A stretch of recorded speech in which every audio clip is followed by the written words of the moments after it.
In a show of unity, the foreign ministers of China and Russia pledging allegiance to the other amid global scrutiny and new Western sanctions against Beijing over human rights abuses. Here now, Whiton, former State Department senior advisor. Christian, great to see you tonight. Great to see you, Jackie. Let's get straight to it. You know, when you talk about foreign policy, whatever you want to say about President Trump, he was successful in that area because of his approach to politics, because of his unconventional way of dealing with foreign leaders. Nations that we have long struggled with, Russia, China, Iran, North Korea, for example, took him very seriously. And there was a belief that when the new administration came into power, that it just wouldn't be taken seriously, and that slowly we would see some of those relations that were built up begin to erode. Do you feel that's what's happening here?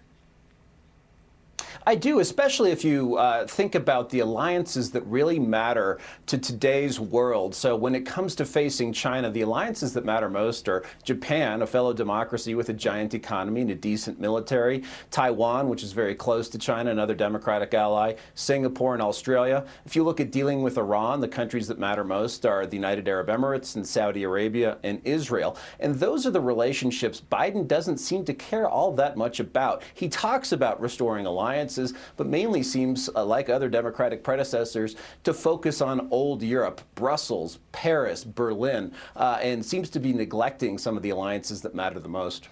And President Biden has reverted in many ways, back to President Obama's sort of playbook on foreign policy, rejoining the Paris Climate Accord, for example, talking about getting back into the Iran nuclear deal. This was a deal that was really not effective, and Iran seems to be pushing the United States around a little bit. You see how he's doing with China with respect to the coronavirus, and even on the issue of tariffs. You know, it doesn't really feel like anybody's taking us seriously.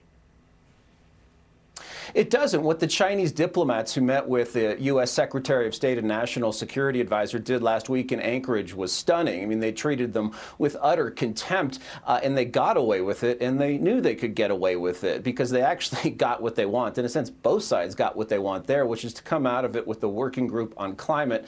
That's going to be the vehicle through which John Kerry, the climate czar who sits in the White House, is going to engage in getting the deal of the century out of the Chinese, probably under the banner of climate change, and do away with some of those tariffs and other effective measures that helped at least contain China somewhat, or at least begin the fight against China somewhat. You also have complete unstrategic, flippant, bizarre things being done by this White House, calling Vladimir Putin a killer. He may very well be. I don't think there's moral equivalence between American and Russian foreign policy, but, I suppose Putin probably could think the same thing about our president, but would never say that just because it's not done. We can't really afford to push Russia into China's hands, but the sloppiness of this administration seems to be doing just that.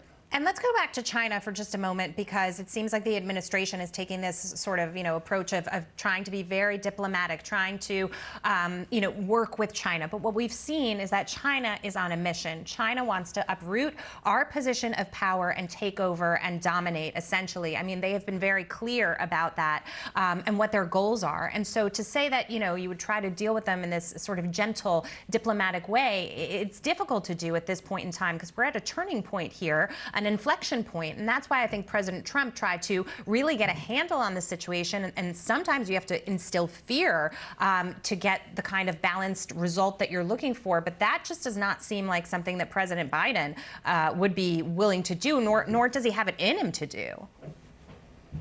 You're right. President Trump casually informed the Chinese who were visiting him at Mar-a-Lago while he was president that he had just bombed Syria, and he told them this over cheesecake at dinner. And it instilled, I think, a sense of respect and willing to buck the decades of establishment thinking on China that we had to work with them, partner with them economically, that increasing their wealth would somehow turn them into a friendly and more democratic place, which just didn't happen. Trump's sort of brazen honesty on that pushback, I think, engendered respect for the Chinese. It's very different today. For example, the Asia czar at the National Security Council is Kurt Campbell.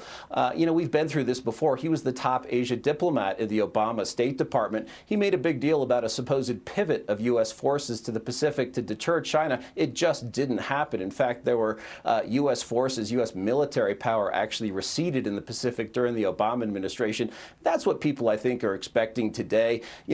Diplomats and mainstream media on both sides of the Pacific are congratulating Biden for not going soft on China in his first 2 months in office, but I think they are getting geared up to do that. That does appear to be the case. Christian, great to see you again. Thanks so much for your time tonight. Thank you, Jackie.